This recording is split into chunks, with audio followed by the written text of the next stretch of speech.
I'm very tired today from a long weekend of being out in the sun, and it was also Akron's Pride Festival weekend. But the most exhausting thing that I did all weekend was watch these movies. You sound tired. I haven't We're gonna slept need a wink. to wake you up. I'm so tired. My mind is on the brink. I almost want to sing you a song called something like Good Morning, Good Morning. That would be apropos to the situation. Mm-hmm. Or maybe Good Day Sunshine. But Or that song, Wake Up Tony. It's my favorite George Wake song. up, sleepy Tony. that's not the Monkees. That's the Beatles. Was that a cue? No, Seth looked at me. it's just Look a at me like crazy that. response to him singing the Monkees. We just got to start this one, I think. Okay. 1, 2, 3, 4.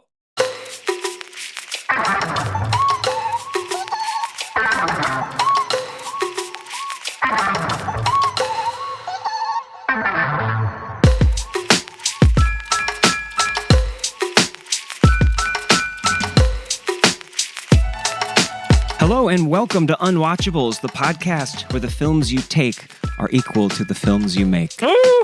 I am Marc Dottavio, goo goo gajoob. Oi, I'm Seth Troyer. And Why today, is it Irish? and today is the first in a special 3-part series where Seth, our producer Tony, and I each take turns curating an episode.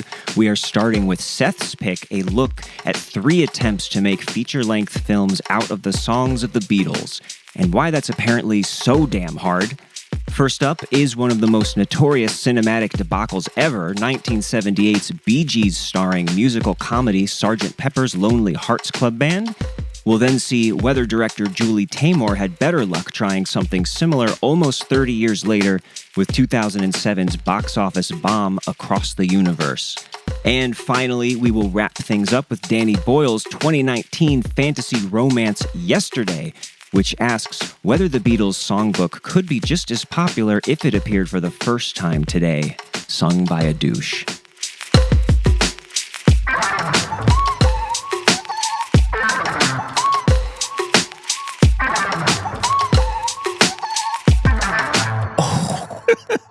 Nice singer.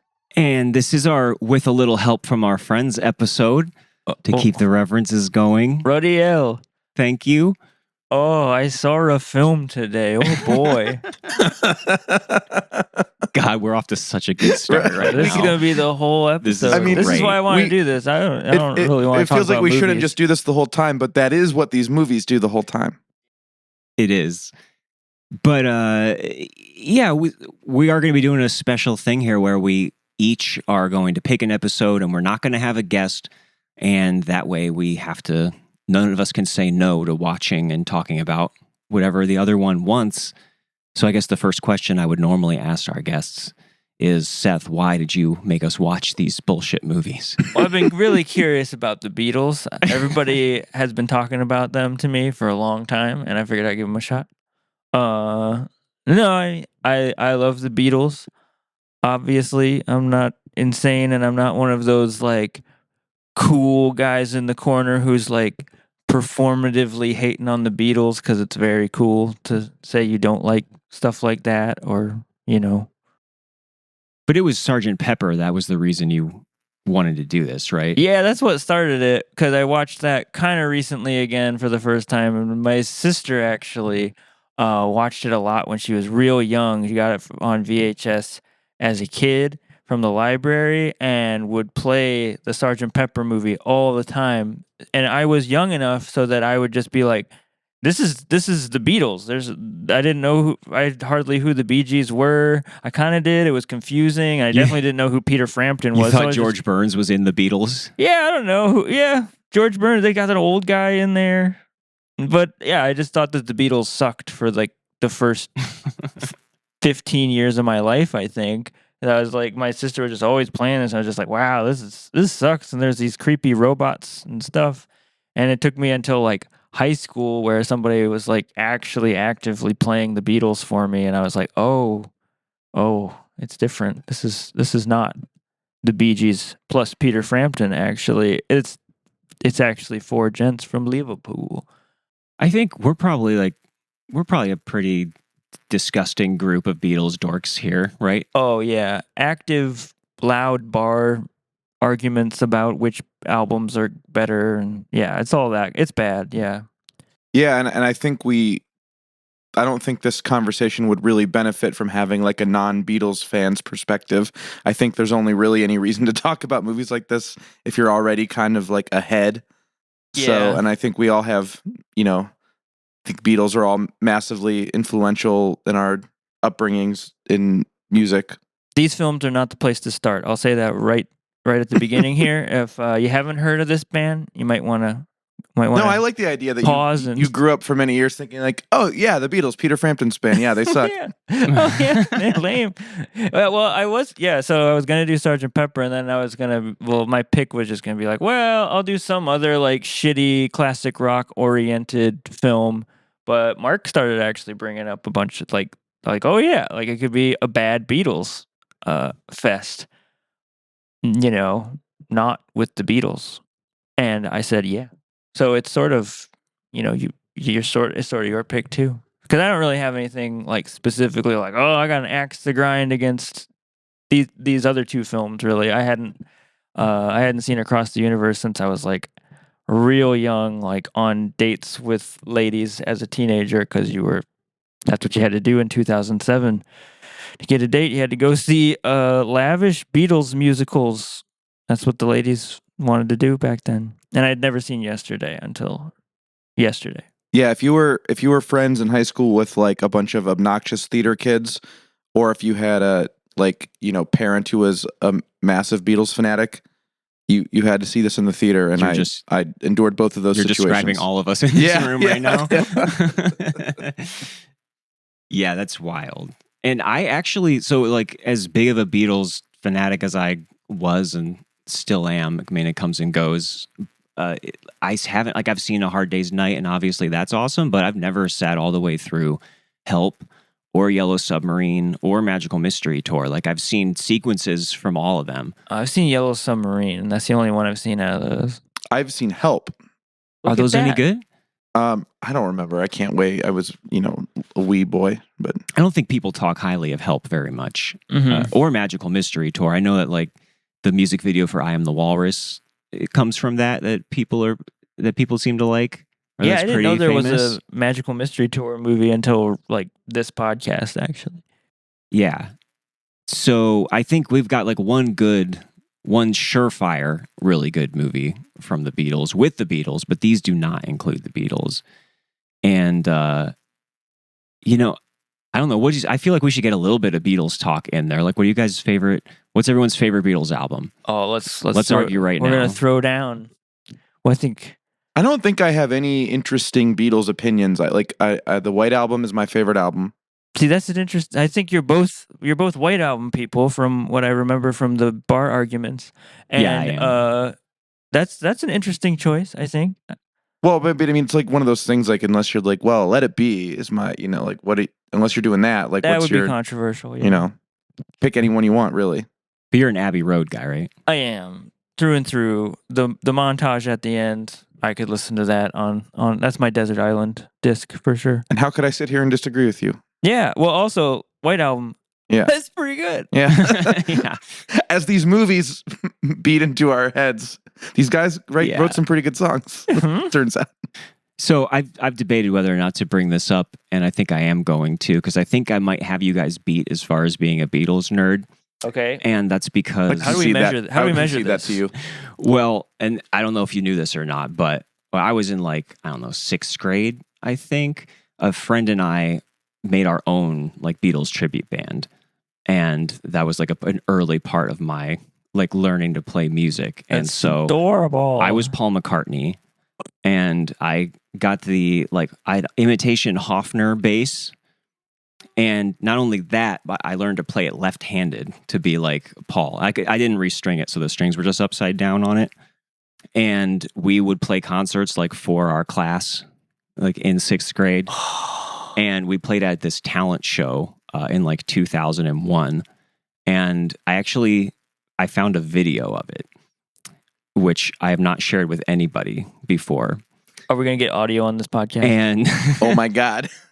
we could save this for later or we could cut this out, but I'm prepared to play it for you right now if you want to give your live reactions. Please. God. Got a gun Okay. to his head. He will play it right now. We can, if something goes wrong here, This is a shocking. We can worry about the sound later. But I found this videotape today. I wasn't sure if I had it or if it still existed. Chink. You put it in the VHS player just and now. it's in my dual VHS DVD I thought player. you were kidding. Oh my I'm God. not kidding. And I watched it, and it's horribly embarrassing. Man. See, this should have been a warning to Beatle movie people everywhere. It's not as easy as you think. So yeah, this is at the high school, like in Maslin, and apparently they would just let anybody join the talent show there. So there's like a video of my cousin doing a juggling routine on this video. Whoa. And this is May 11th, 2001. The tower still stood. The tower still stood. This was 4 months to the day before 9/11 happened, so you can see how optimistic everybody is. My God. It's a different world. Oh my God. Not a I don't know if I'll- sight. I don't know if I'll play the entire thing, but you'll see. This was our big song. Bush was reading to your class that day. Oh no. And you do have cute little paw eyes. Holy shit. You can do eyebrows. This is blowing my mind. Hey, how you doing? Tonight we're gonna do a little number for you. Takes us way back to England. Oh my God. We'd like you to sing along if you could, if you know the words. Even if you don't know the words, you can make up your own because nobody's really listening to you. Killed. We had stage banter. adorable. If you could also tag along, this little part that goes, hold me, love me, That Hofner bass is the size of you. hold me. It's taller Yes. than you. Now you try. Hold me, love me, hold me, love me. Oh my God. This is. This is amazing. The song's called 8 Days a Week.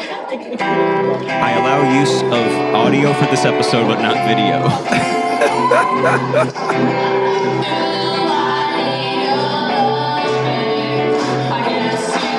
Whoa, shred. Left-handed. Yeah, that's amazing. Yeah, look. You're not The left-handed. guitars are pointing the opposite way. Yeah. Amazing. Mark, that's fucked up. You learned it left-handed. You can't see, so we're in little suits. We have wigs on. The wigs are good.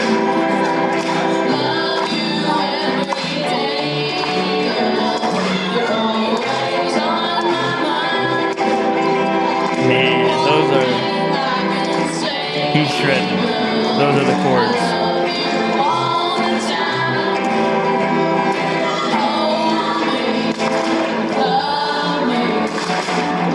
You're how old? I would have been 11 at this time. And you're learning left-handed bass? I have seen professional Beatles tribute bands that are worse than this. Oh, man, yeah. Well, we saw a tribute band. It was 1964, the tribute. And we became like obsessed with it. We had a whole repertoire, but this was the big You song. saw 1964 and you were like, oh, anybody can pretend to be the Beatles. Actually, most Beatles tribute bands I've seen were closer in age to the real Beatles in this than the people the people who are older. Might be a record. All right, I think we got the gist of it. Oh my God, you should have seen me trying to play cello and Incredible. orchestra at 11. I was playing it upside down. And we won this talent show, by the way. You Of better course. believe you did. And I have a memory of this. You I'd, like, lads. this like teenage girl coming up to us afterwards. She was like, no offense, but you guys shouldn't have won that. Whoa, she was like the Kanye West of your high What? school. What does that mean? That's like the most I'm gonna let you offensive finish. thing you can say. No, she Beatle was- boys, she I'm was gonna let you mad. finish. It was kind of silly. I mean, I feel like the adults loved us, but I think, the kids who came and did like raps and stuff, we were a little out of step at the time. Oh, so you played the adults. I like to think that you wouldn't have won if you had played right-handed bass. That's true. Everyone in there knew that Paul McCartney played left-handed. So. By a nose. By a nose. All right, you win. Thank you. All right, end of podcast. Well, that was around the time. Remember when the Beatles 1 compilation CD came out? Oh yeah, of course. Because that was huge. I read today that that at least since they started doing the like sound scan tracking of CDs, it was the best-selling album of the 2000s worldwide. I have no problem being convinced of that. Like, we always joke about CDs and like the CDs that you see for sale at like CVS or whatever. But like, you could just be in the grocery store and there would be like a little cardboard pop-up end cap that would have one for sale. Like, no matter like any place that sold items and had a cash register, you could buy that album. Yeah, it was like another little Beatlemania that swept. Yeah, why would I want those clunky albums when I could just have all the ones that made a lot of money? Exactly. So, but if we're going to start with talking about Sgt. Pepper, but anyway, the context for that is like way different from now because they were like 10 years, a little over 10 years removed. This was like removed. the 10-year anniversary celebration. Yeah, and I mean, so I don't know, the way the culture like would have looked at it then would be a little bit different. I feel like it was still celebrated as, you know, this groundbreaking classic, but I don't know if 10 years is quite enough time to pass for it to be this so preserved in amber like it seems now. Like untouchable, like, yeah. And also, I think there was like a precedent. So we did kind of just move right past the fact that, yeah, the Fab Four is not present at all in this film. They're not involved at all in any of these movies. The Beatles could not be further from these films. Yes. We have 3 Bee Gees, disco blowing up in the 70s. So it's got to be the Bee Gees. And then, well, there's got to be 4. So I guess, obviously, Peter Frampton is the 4th one. Yeah, I need so much context for this movie to make sense. How did Peter get in here? I mean, so it started out as a Broadway musical, I guess. It was like a Broadway production. Yeah. From what I was looking at. Not specifically this, but a guy who was responsible, he like bought the rights to a bunch of Beatles songs to do an off-Broadway show, was like, I still have the rights to these songs. I want to do something with them. Mm-hmm. And he got some guy who'd never written a movie before, who I guess he like wrote some article in Rolling Stone or something that he liked and said, I want to make this into like an MGM style musical. A huge movie. Yeah, we'll just write it. And this is like, they were like, all right, we nailed it. Now let's get all of some of the most famous people in the world right now to be in this movie. To be fair, I think there's like maybe 2 paragraphs of words in this that aren't sung. So, you know. Yeah, that too. This is a sung through musical. Just about, yeah. Which I want to say that's a good, like, that's way preferable to us having a bunch of just dialogue scenes of, oh man, we're famous now. Where do I get cocaine? Or, oh, I'm really torn about this. Or, oh, I really love Strawberry Fields. There's some magical instruments that we need to collect. That's part of the plot. But at the same time, that means that we have George Burns narrating the hell out of this. The narration is the worst part of this for me. George Burns is this old little guy. No one probably remembers now, but he was in a lot of weird little movies. He was just like this old crotchety man who had a cigar, and I don't know. That's what they thought was funny back in the 70s. And he never stops talking. At least the first 10 minutes. Like, this has the longest opening credits prologue sequence ever. It's like maddening. It's him plus captions too. There's like also captions telling you like what time of day it is constantly, like midday, here we are, location, context. There's just like always, and it is like sometimes it is kind of complicated. It's like there's just a caption introducing who the villain is and what his strange mission is that's still confusing by the end. It's like they really realized that there was like connective tissue missing here. Like they just had a bunch of pretty random musical number ideas, and it's very clumsily, and some of the best songs ever written, right? You know, but it's like very haphazardly. Just all right, let's just put as much narration and text in as we can to try and make sense of this. Yeah, this one is, you know, like we've talked about movies, like we did that Stan Brakhage movie that is totally silent, and we got a you know, fruitful conversation out of that.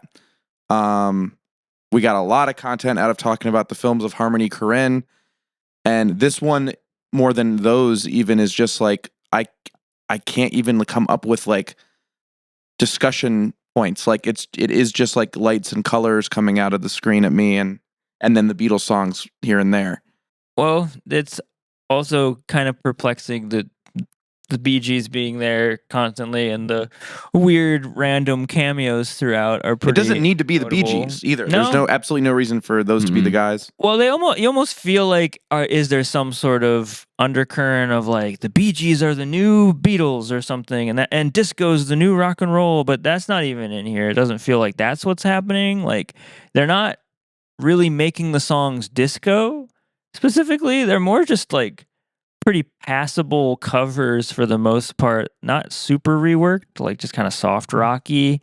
Other than like Earth, Wind and Fire is like in here and doesn't very Earth, Wind and Fire, Gotta Get You Into My Life, along with like Aerosmith doing they play like Evil Demons, and they feel like they're from like 20 years in the future in the context of the Bee Gees being there. But yeah, they play like evil villains, and they play Come Together. But and that's a pretty sound-alike version. Yeah, pretty much. Yeah, it's just you have the visual of him humping things. So I loved watching the credits for this and then seeing guest starring Aerosmith.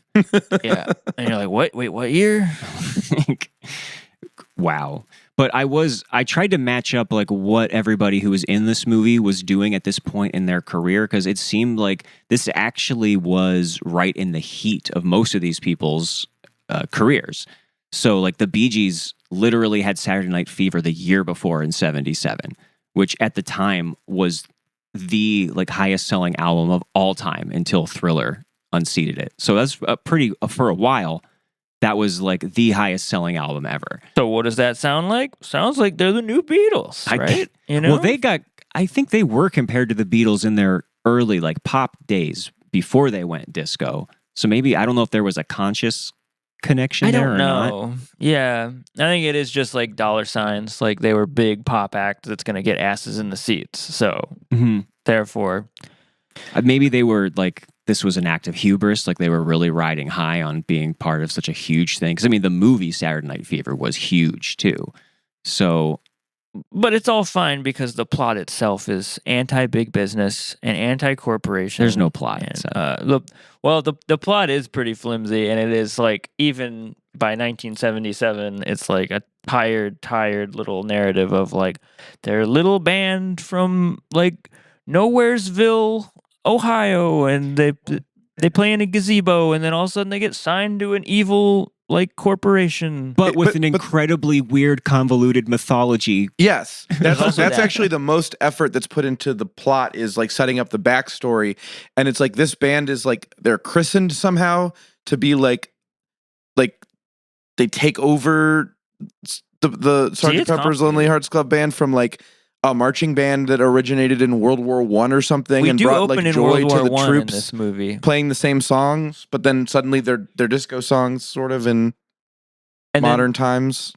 And then there's a villain, Mean Mr. Mustard, who you might remember from everybody's favorite Beatles song. Favorite Beatles Mean character. Mr. Mustard. He's mean, so he must be the villain. Sgt. Pepper's Lonely Hearts Club Band. And he's the villain in the movie, and I guess that like part of his whole thing, he's got to collect magical instruments from the original Sgt. Pepper band from World War I. That's a whole other side quest that's happening in this that is explained through captions. I'm really happy you guys are trying to explain what the story of this movie is, because I know you were crying. You couldn't even see the screen. It's just little vignettes of this like band playing Beatles songs and occasionally fighting Aerosmith. And Alice Cooper. Alice Cooper has like the crazy, because it's 77. I guess you still need to have an LSD freak out. Just like a horrifying rendition of Because, where he's not even singing like Alice Cooper. It's just like, because the world is round. And it's like all this weird imagery going on. It's kind of wild. I think it is like just screens and projections that they're filming a lot of the time. Yeah, the musical numbers like fall into a couple different categories, and one of them is these fucking speak singing things, which I don't know why Alice Cooper does that, because he can sing, can't he? Like, I understand when Steve Martin shows up and he's like, Maxwell's Silverhammer. Oh, we need a whole hour for that. And And I think those. Oh, and Donald Pleasance, he's like, I want you. Oh yeah, I want you he so plays bad. the evil record producer who's gonna ruin the Bee Gees' lives or whatever. So those are the most annoying, like audio only, like elements of these songs to me are the sing-speaking ones. Oh yeah, But it's also annoying when we have like the vocoder versions of Mean Mr. Mustard and She's Leaving Home, or just like when they decide they just need to sing Lucy in the Sky with Diamonds, so they just have someone named Lucy standing in front of a billboard singing this song. It serves no purpose that I can discern. All of these movies, like if the Beatles ever wrote a song with like a person's name in the title, these movies really look to punish them for that. Punish us. But this one in particular does take the most like painfully literal approach to every single song that they pick. Like whatever is being sung will be depicted on the screen, whether it fits the pseudo narrative or not. or they're not. Like they just pick them out of a hat randomly. Like very early in the like we're making it as a big rock band sequence, they play Polythene Pam again. That's another one the that hit people that drives know. the kids wild. Yeah. Polythene Pam. Also not on Sgt. Pepper. And also early on, we have like a 7-minute long stretch of montage where they play an extended jam of I Want You through just countless scenes of like reiterating like, oh, we're going to get given this if we sign the contract. And it's just, I want you, I want you, I want you. It's just like monotonous after a while. Because it's the most literal line. So they're like, oh, good, we can apply this here, here, and here. I want you. Not too many lyrics. Everyone wants something. So that'll take up part of the movie. I was trying at one point to keep track of like where the songs came from, and I just got too like bored of this to keep noticing. But like as far as like where they plucked them from the discography, there's a lot from Abbey Road in addition to Sgt. Pepper, and then the other ones that are just kind of scattered around. But I think those are the two main albums Nowhere that get Man, drawn from. Which actually is a pretty good rendition because it actually sounds like the Bee Gees. It's weird. It's like a medley that goes from Nowhere Man into Polythene Pam into She Came In Through the Bathroom Window, which is a weird like reordering of the Abbey Road medley that starts with Nowhere Man for some reason. Yeah, not on any of the albums in question. Yeah, I'm not sure how they chose. Like some of them are obvious, and I think one of the more innocuous ones is Here Comes the Sun, because they just have Peter Frampton and his girlfriend laying in a barn. Rolling in the hay. There's a couple scenes where his girlfriend just sings to an unconscious Peter Frampton. He doesn't have to do anything. And hey, she's singing about the sun coming out. So that makes sense. The problem is her name is Strawberry Fields, which of all the Beatles names you could choose from in their songs, that's one that's not a person's name. Yeah, so that's really funny. Also, if you're gonna sing that song, it like we'll see in Across the Universe too, where it's like that is some wild nonsense lyrics that you're gonna try and somehow filter into a narrative, and you're gonna make that a big part of your narrative.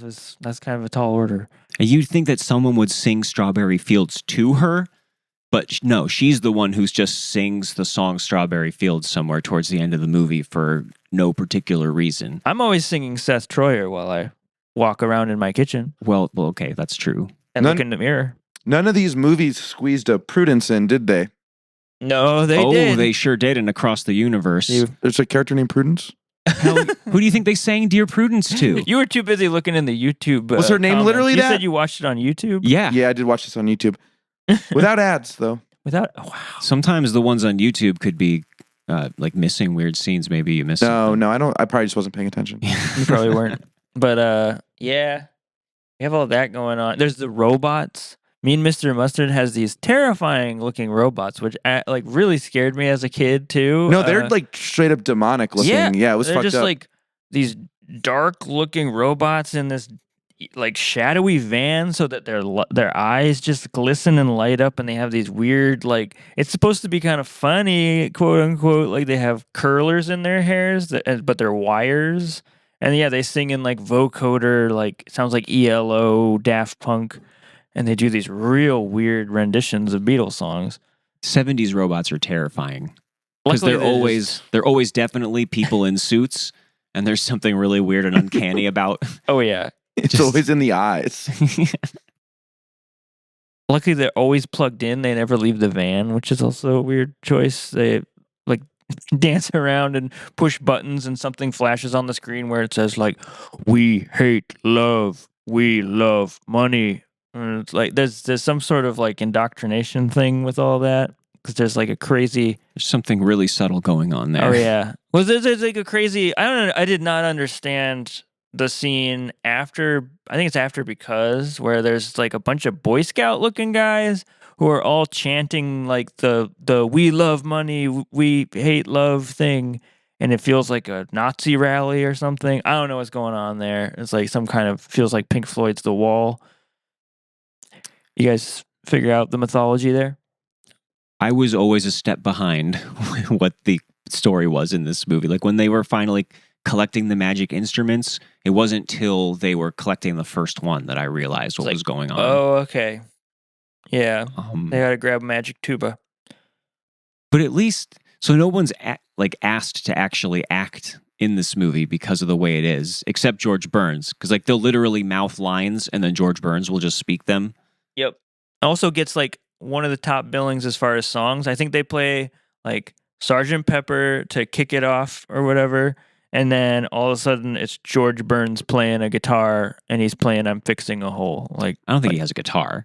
He's playing a guitar. Really? Yeah, he has like a big old Gibson SG, and he looks ridiculous. And you're just like, is this going to be this could be the movie? Is it just going to be George Burns playing Beatles songs? He's like chasing children around. Yeah, that was a weird part, because up until then, that kind of was making sense as far as, all right, this is a band that's playing songs. And then all of a sudden, it's just left alone with George Burns singing "Fixing a Hole." What the fuck does that mean in the context of this movie? I don't know. Shot quickly at dusk, it looks like. You know, even George Burns was coming off of a hit movie. "Oh God" was from the previous year with John Denver, and it was like one of the most popular movies of the year. Old white guys had a better time back then. This was the year that Halloween came out that Donald Pleasance was also in. Oh my God. Everybody was in something way better You this don't same know year. evil. You don't know the Beatles. Name 5 songs. Even Peter Frampton Comes Alive was 76, which was the best-selling album of the year. That's why he's here, because, boy, this also reminds you how he can't sing like very well at all. Yeah, I think part of what makes this so weird is like knowing, even if you aren't sitting and looking up like, have these people peaked yet? Like, you know who they all are and they're all famous, and then the movie did make money. Yeah, it was not technically like a flop. No, I figure it's got to make money. It made a modest You got profit. Bee Gees, Beatles, Peter Frampton, movie. I'm out of things. That's enough. It was one of those things that like nobody liked. Yeah. But it still made a little money. You had to go see it. Yeah, they're like guaranteed a box office.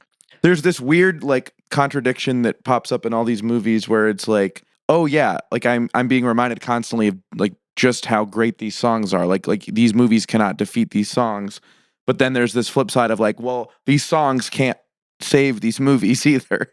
There's still like a dark point though, like midway through the movie for me, where I am like, wait, are these songs really boring? You Never Give Me Your Money? Like that's my favorite Beatles song, and I'm listening to it, and I'm like, this as like a boring bar band playing it. Is this actually? Am I wrong? Am I wrong about this song? And some really inspired visuals there. They're just like rubbing huge giant stacks of money all over themselves with these bills that are like larger than life. It's like a wide shot for like 5 minutes of them running around a room with some fake cash. You never give me your giant fake money. Yeah, there's all these like insane props in this that don't make any sense, and I don't know what was going on visually. Like it's stylized in this way that is like not coherent at all, like from scene to scene, but there's always something like really like silly happening with the props or on the screen or with the set. Oh, It looks hideous too. Like so many shots look like there's Vaseline smeared on the lens. Yeah, it's Just very dull. Not in a good way. Yeah. You were saying, there's just like something about the 70s at a certain point where no matter how much glitz and glam you get on there, it just all looks like a Robert Altman film, like kind of unremarkable. Still everyone has like weird teeth and body hair. All these shades of gray. Yeah, it's so funny. Yeah, it's definitely one of those movies. And it is definitely not, like, it seems like it's aiming, and what you could imagine, like, there could be maybe cult potential here. Like, it feels like it could be aiming for, like, a Rocky Horror Picture Show or Phantom of the Paradise, even. Like, those kind of, like, glam rock, like, wild fantasy. Yeah, but there's just really not enough here, like, visually. I think the really, if it could have pushed things visually, it could have probably made things a lot easier for a cult audience to latch onto it, because otherwise it is just like drab covers with drab presentation. Like, visually is the problem, other than Steve Martin.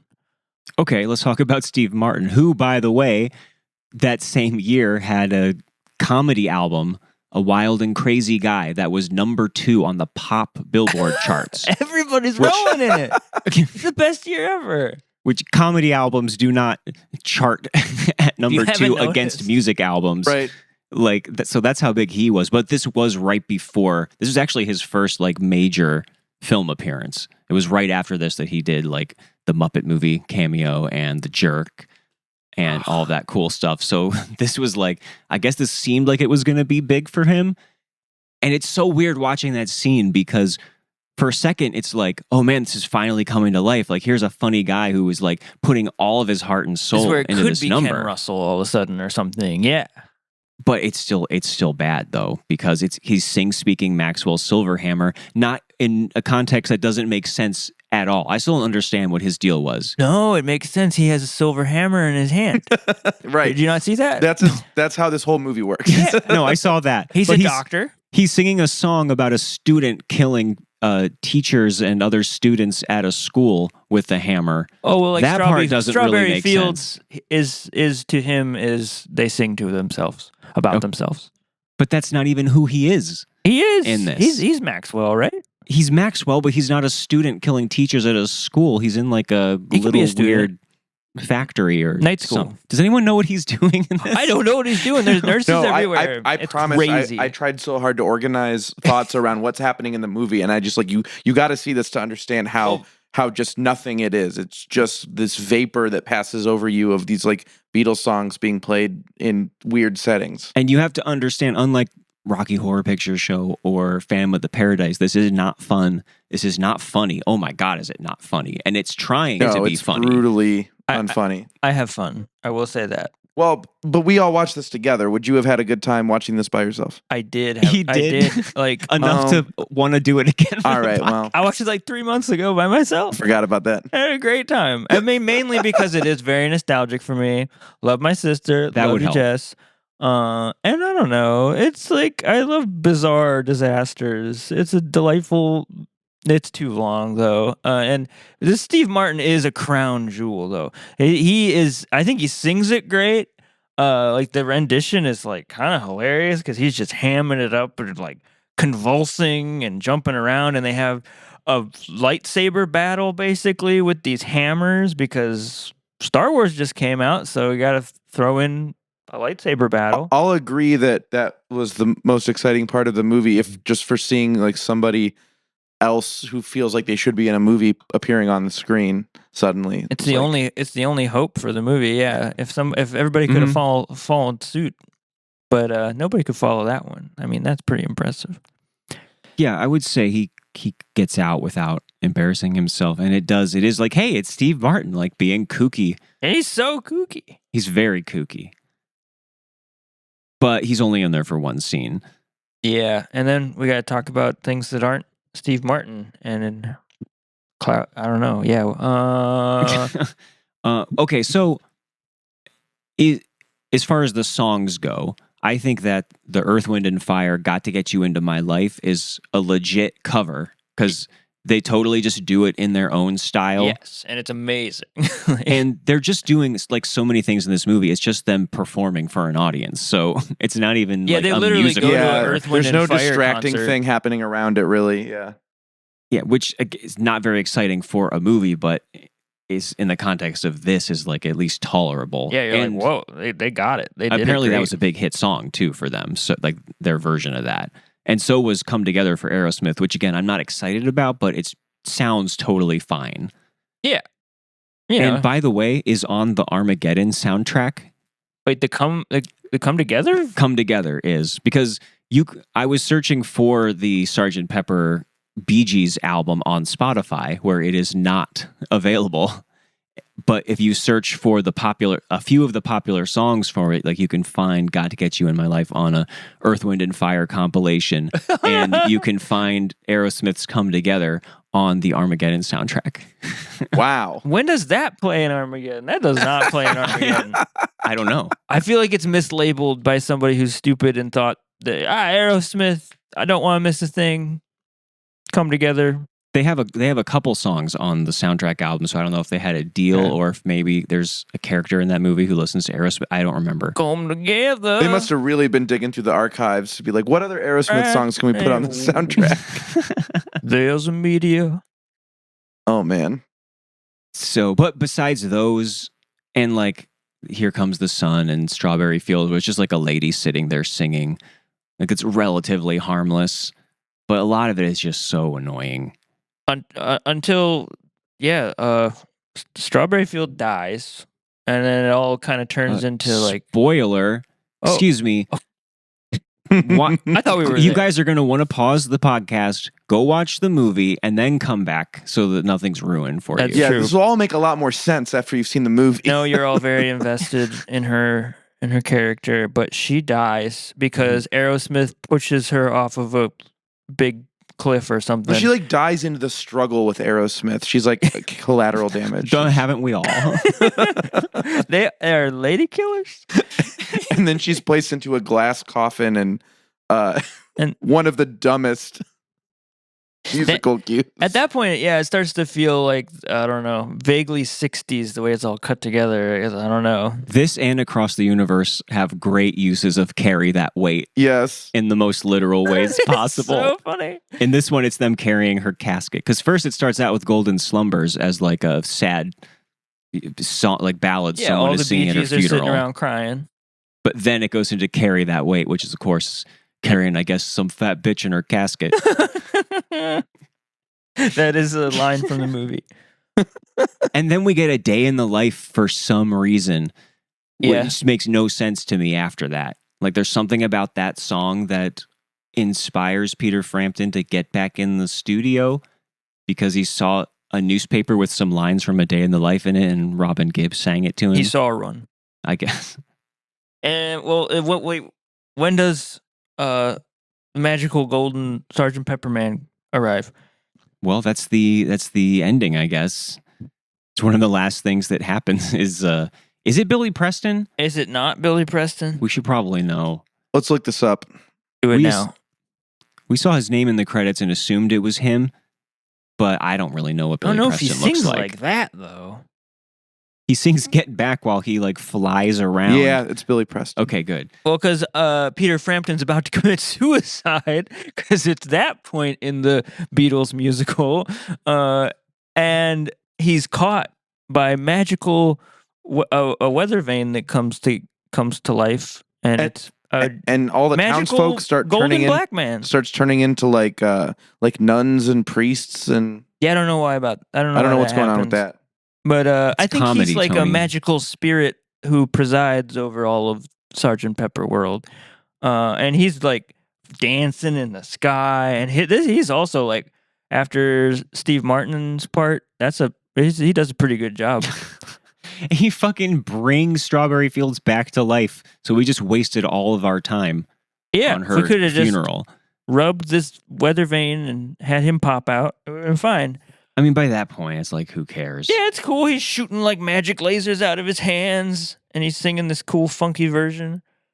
I was into that. I wonder if they just worked backwards from like carry that weight. We're going to need to depict pallbearers lifting a coffin, so somebody has to die. All bearers. Paul is Whoa. dead. All right. You ever think about this? No. All right. Moving on. That is the movie. Though. All right. It sounds like we're just like dicking around here, but that's the movie. Like we're describing this very accurately. Very serious. This is podcasting. Yeah. That's Actually, exactly how it speaking ends. of that number, I read the Robert Kraiskow's review of the, I think that's how you say his name, of the Sgt. Pepper. Wow, I've always said Christgau in my head, but I've never heard it spoken out loud, I suppose. Yeah, well, whatever. He like reviewed the Sgt. Pepper soundtrack album, and the last line of it was, "Get back, all of you. Back, I say." It's pretty good. It's pretty good. That is how you might feel at the end of this movie, perhaps. There were a few other things that we did find really funny inadvertently in this. One of them was when we see the entire courtship of Strawberry Fields and Peter Frampton and like their whole relationship.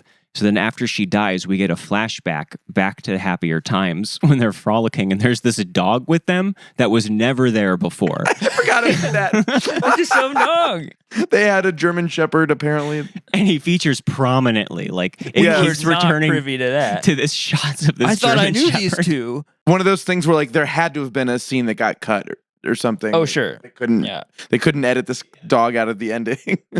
Like another really weird thing about this, like looking into this director, this was the budget at the time. This was the biggest budget ever given to a black director, and I feel like that's so unfair that for that like statistic to be judged against this film, like to imagine that this might have set back like African American directors being entrusted with a lot of money. Just because it was But a shitty Beatles musical. And he still made it all back and then some, though. Yeah, okay, I mean, that's true. And Had a crazy I box can't office. really like this movie doesn't offer you enough for you to be able to go like, well, if only they had given it to so and so, maybe it could have like I can't picture what this could have been. No, but this particular director, Michael Schultz, like all his other movies are like a lot of them have Richard Pryor in them. Car Wash is maybe the most well-known one, and The Last Dragon, Oh, okay. Cooley High. These are all just movies that don't seem to have anything to do with this film. Is there musical numbers in Car Wash? I don't know. I've actually I think they never seen it. sing. I think they sing in the Car Wash. So maybe there was a music connection. Working at the car wash. Let's get that guy for the Beatles musical. It's got to Maybe. be in that movie. There's no way that song's not in the movie. It probably is. I don't know. Similar idea to You Never Give Me Your Money or Carry That Weight. Yeah, because Yeah. there's like a thing happening, and Pick the you're thing, gonna sing yeah. about it. Yeah. And then remember the very ending of this movie is like a We Are the World type like group of like 75 celebrities all singing a reprise of Sgt. Pepper. A lot of them are like third tier. Like even then, They really padded it out, yeah, Oh, but- I know that comedian, but now it's like a lot of them are lost to time. Like maybe Edgar Winter out of nowhere, like, Right. yeah, like oh yeah, that's that albino guy. There's But- a full list on Wikipedia. It's literally like 75 people Yeah. of who's in there. And I wrote down some of the ones that like I knew who they were. So Keith Carradine is in there because it's a 70s Altman movie. Etta James, Frankie Valli, Tina Turner, the band Heart, Curtis Mayfield, Donovan, Dame Edna. I recognize Dame Edna. Hank Williams Jr., Leif Garrett, Bonnie Raitt, and Carol Channing. Plus more. The way this movie must have been like just getting talked about and pitched to people, given just the star power in it and just even getting that many famous people to stand around at the end and like what must they have all like witnessed when they finally saw this thing? I don't know themselves, and they're like, oh, that's me. I don't know. There was a lot of Monday morning quarterbacking going on afterwards with this movie. It does seem like everybody disowned it real quick. Yeah. And they're like, I wasn't in that. What are you talking about? I think like the Bee Gees had a really hard time because there was the whole disco backlash like pretty much like a year after this True. movie came out. In addition to this, and I mean there was never a Frampton Comes Alive 2. Let's all be honest. It really wasn't. Yeah, and was it Paul that talked about this probably hurting them? Yeah. So it is. I think the Wikipedia is like John Lennon has never spoken publicly about Sgt. Pepper. Acknowledge this Can you movie. imagine John Lennon just sitting in a theater watching this? But I think it did confirm that he saw it. Like he attended an event or something. Mm-hmm. So we'll never know. Ringo loved it. This is Ringo's favorite movie. I liked it, gents. All me friends were in it. But the question is, would you unwatch this movie? And I honestly, like, it was kind of fun, like, watching it with you guys. But if this isn't an unwatch, I mean, what is? We were talking afterwards about, like, was this worse than Cannibal Holocaust? Oh, no way. Come on. I don't know. Would you really? There's no turtles hacked together. If I had to watch one again, I'm at least having I keep thinking, oh, well, obviously Sarge, and then I kind of pause. Like, well, but it's almost the Beatles. It's just really, really not. I don't know. I mean, this is a bad movie. It is a bad movie. I mean, it's literally about as without merit as you could be in any traditional sense.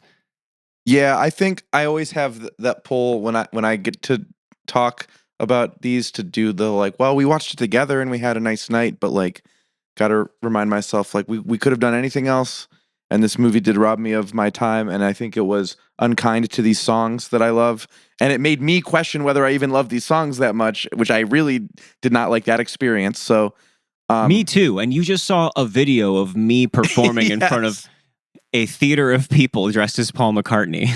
So I think maybe I'd unwatch this one. I'm kind of into it. I don't know. It sucks, but it's like so silly. It like when nostalgia aside, I don't know. It's too much of a slog for most nights of the week for me. But it's also kind of an amazing feat in a vacuum that it makes me think that these songs suck, and then I go and listen to them, and they are awesome. It's like, you know, I did re-listen to the original Sgt. Pepper album like the morning before we watched this, and I'm glad I did it beforehand because afterwards, it's just the fatigue is real. Yeah, like no, it's true. You are, especially after the marathon we had of all three of these movies. I'm still kind of reeling. I love the Beatles, but it has been kind of like, oh, I don't know. Maybe I'll listen to the Kinks instead today. We've squeezed too many drops out of them in these movies. Like, I get it. Like, everyone just love the Beatles so much and wanting to re-experience it in some new context. But I don't really love you loving the Beatles in my face and singing it at me. Yeah, it's true. Yeah, but Across the Universe could have been a chance to kind of correct that, right? Like, let's see if we can do a Beatles musical in pretty much the same way. So, like, it's not sung through, but it is a ton of Beatles songs. There are characters and a narrative. Like, they're kind of doing the same thing. There's even a lot of live performances, like, of the songs in both of those movies. It is the most like a movie. Like, of the, you know. It's like a movie. But especially after watching Sgt. Pepper, which is just them singing covers of these Beatles songs for 2 hours and then it's over. Yeah. There is dialogue in this. There's actually like some, I don't want to say high concept, feels like a stretch because it's kind of low hanging fruit, but it's trying to aim high, I guess, with the telling of the story of the 60s from the beatniks to the Vietnam protests to the disillusionment and LSD and all that stuff. And they're also trying to fit in other characters who are like not just the Beatles, but analogs for Jimi Hendrix and Janis Joplin. Mm-hmm. So many characters. It's a very like We Live in a Society movie. It's all, but only if you're 16. But weirdly, it frames it. It's all of like, you know, the 60s, peace and love, like hippie movement stuff and the anti-war stuff, but for some reason as experienced by this random British guy who just comes over here for it. Because it's the Beatles. And it makes the Beatles story about that. So I don't know.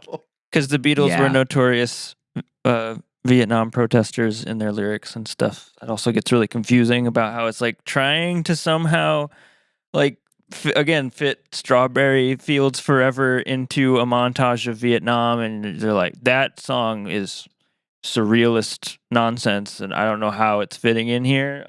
I mean, they did put like a lot more thought into this and trying to make it into a movie and a story than Sgt. Pepper's does. Yeah, for sure. It's just a jukebox musical with like a really kind of bland, unrelated, like 60s recap screenplay laid over top of it. Songs are there because it's the story of the 60s, and therefore, the Beatles, and everybody knows the Beatles. I do think maybe of the movies we're talking about, this one was maybe the most like reverent as far as how it treated the songs. I guess I think I would rather listen to the Bee Gees covering them than like these glee ass theater kid. To be clear, they're boring and they have too much of that like glee like energy a good singer to them. Clean good singer. But I think there's like this one treats the task of like doing covers of Beatles songs like seriously, at least. Yeah, there's big productions. There's definitely some people working on this. I have the same experience with this movie every time that I've seen it, which apparently this was the third time according to Letterboxd. What are you doing? You're gay. I saw it in the theater when it came out in 2007 because I hung out with a bunch of theater girls. Yeah, I was trying to, but I wasn't just hanging out with them. Yeah, I was trying to. Yeah, I was not, but with varying success. And apparently I rewatched it again in 2017, and I have no recollection of that except that I logged it on Letterboxd. Whoa. I could have sworn I haven't seen this since it was in the theater, so I don't know what the fuck happened. You were at a dark point. Yeah, I was. But especially watching this the night after Sgt. Pepper's, the first half hour just like hit great.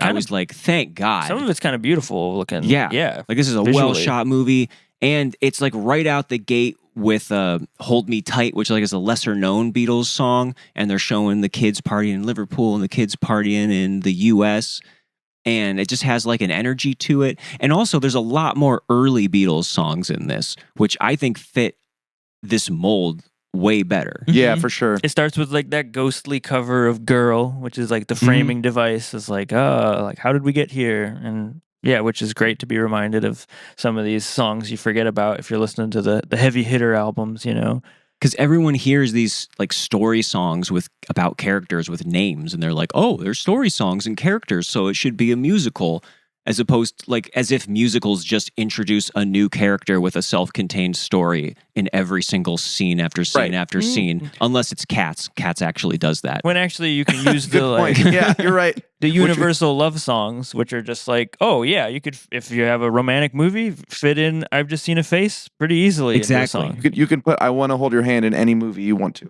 It won't be long, All My Loving. It's like, it's probably really cheap to fit it into. And I always really liked the I Want to Hold Your Hand number, which is a cheerleader singing it to a crush, like to herself, but about a crush on another cheerleader. The twist, yeah, you figure out it's a lesbian crush. There's football players tossing each other like ballet dancers behind her in slow motion as she's walking, and it's kind of a cool, different arrangement of the song. And that I don't know, that one always stuck out to me. Yeah, I think I agree. I totally agree with like the first 25 to 30 minutes of this movie. I was kind of surprised and just having a good time, and yeah, like taking it with a grain of salt. The grain of salt runs out after a while, but it is like it's definitely I don't know if it's for me. It's for like a younger audience, kind of that's into theater. I'm not gonna like sit here and diss 14-year-olds watching this and having a great time, right? And discovering the Beatles for the first time and all that, especially in 2007. Oh my God. What is funny that like these movies that just do try to depict a pretty straightforward love story that could use like way more of those early songs, they always got to have a guy say I'm the walrus at some point. Yes. Never say I'm a walrus. Don't say it unless you're John, and if you're John, you're dead. Filmmaking 101. Yeah. But like you were saying, the first problem with this is just it has one idea, which is just the 60s. Yes. Isn't it crazy? And they just keep introducing characters and just these random signifiers. For some reason, I guess the Beatles are always about war, from starting with like the opening scenes of Sgt. Pepper. And then this one, it's Yeah, she's so heavy, winds up being this really kind of laughable, like political cartoon It's like of Uncle a Sam montage. wants to fuck you. It's all these like guys in their underwear carrying the Statue of Liberty. And that one's kind of on the borderline because like it's super obvious and But we get some of that kinda lame. crazy like 2007 CGI here, which is very expressionistic, crazy CGI going on. At certain points, it's kind of impressive. and there's like clearly like a long shot of them doing a complicated like dance routine like in a room, and you can tell. And like that, I think it could have used a lot more stuff like that. Like the happiness is a warm gun routine. Yes, It's way towards the end, and I was way too you're like exhausted numb by but then. yeah, it's Moulin Rouge worthy. Yeah, Moulin Rouge is key here, right? This movie would not exist like this without Moulin Oh God, Rouge. yeah, for sure. Even the fucking guy, what's the guy's name? The main guy's name in this? Oh, I have it up. He's The hot Liverpool lad, yeah, he's not Jim in Sturgis, Jim Sturgis. who plays Jude. Yeah, he sounds exactly like Ewan McGregor in Moulin Rouge. You're right. Yeah, Yes, he's they're got that. definitely just trying to find a younger Ewan Yeah, McGregor yeah. for the girls to ogle over, and boy, they did. I remember him being huge. He's kind of lost to time now. I don't think he really had much of a career, but I remember like this and 21 was another like you go on a date because your girlfriend thinks he's hot kind of movie. Oh my god, and he's beautiful. He's so charming in this movie. He has the best like kind of messed up hair look, indie guy. Oh my god. Yeah, between him and Evan Rachel Wood, like this is a very 2007 cast, Yes. very 2007 movie in every way, Lady named Evan. for sure. But as the movie goes on, though, it's like we do start to get like some bad scenes.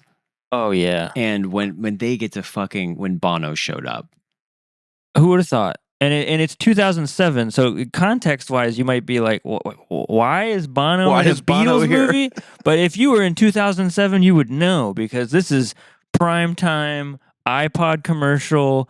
U2 is in the iPod commercial, launching the iPod. There was Like- just really was a period where you just talked about Bono for some reason. Bono Yeah. was just around. He's talking to And all George sorts of things. Bush. He was doing the Super Bowl halftime show. He was doing whatever. yeah. And here he does I Am Walrus because everyone just had to have that. He's a very as part of psychedelic this. guy. He's playing Ken Kesey basically, because they at a certain point you don't. It's like you don't. It doesn't really track. He's kind of like doing a weird accent or something, and then after like a crazy montage where they take LSD for the first time, they do reenact an actual historical like rumored event where Ken Kesey took everybody in his magical bus to like meet Timothy Leary, and Timothy Leary was like too stoned to hang out with him and thought he was like too tripped out and didn't want to, ruin the vibe. And that is like a weird thing to just throw in out of nowhere here. He gets Yeah. like an extra scene after he's done singing. Like he sticks around way too long. There's too much yeah. Bono. And for as just disjointed and bizarre as Sgt. Pepper's Lonely Hearts Club Band was, these movies have more in common than you would expect. At this point, they do. They both insist on having an evil wizard for some reason.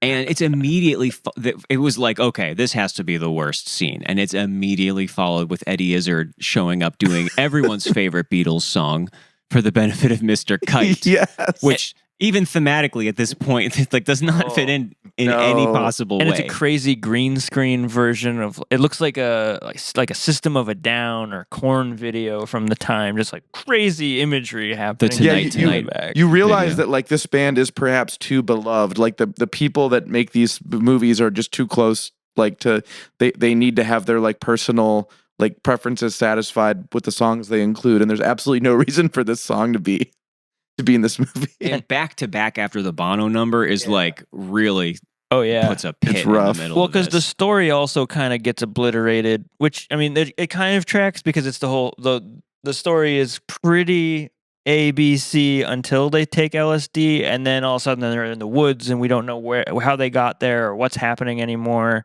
Which I guess kind of tracks with like, yeah, they went into a commune phase for a second. But it doesn't really seem to have lasting consequences. Like they have all their same issues after that. It's the 60s. We have to have a drug part. Well, yeah.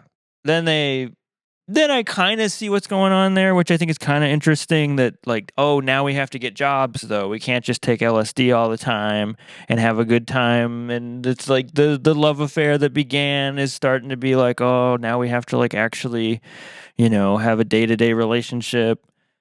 Vietnam protests are not just fun. That's what this movie tells me, that they're also a lot of work.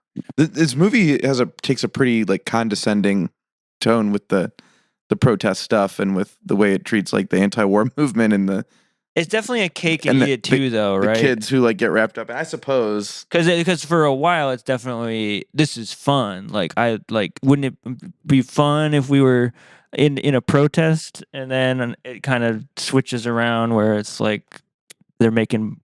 It's like the what is it? I don't remember, but yeah, the hippies are suddenly making bombs and they're gonna use violence or whatever, which of course is not okay. In the context of the movie, it just at a certain point it just seems like a bunch of stuff happening with no real through line, except he's kind of not with the girl anymore. It gets miserable, and like it's miserable watching it get miserable.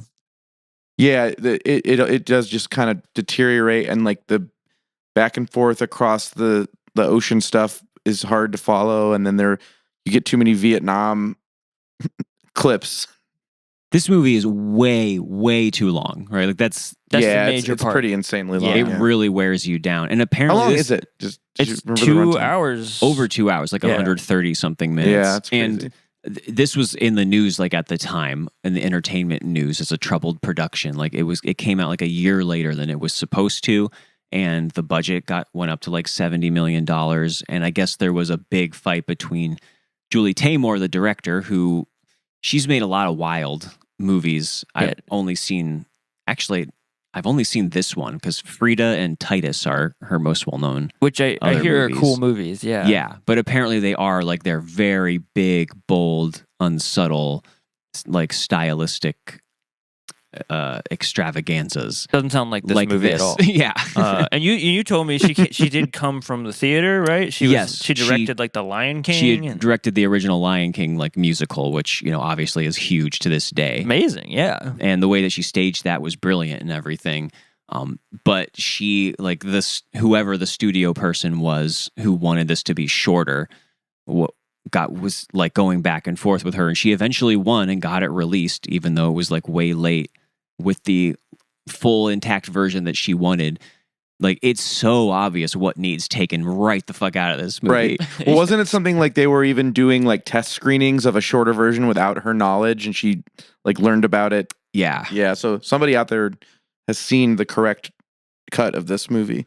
So not to like take the position against directors getting their cut of a movie released, but sometimes it's like they might have a point. No, not everybody's David Lynch with his final cut. Yeah, for sure. I think there's weird stuff even before it gets to that middle point, like when fucking Joe Cocker shows up.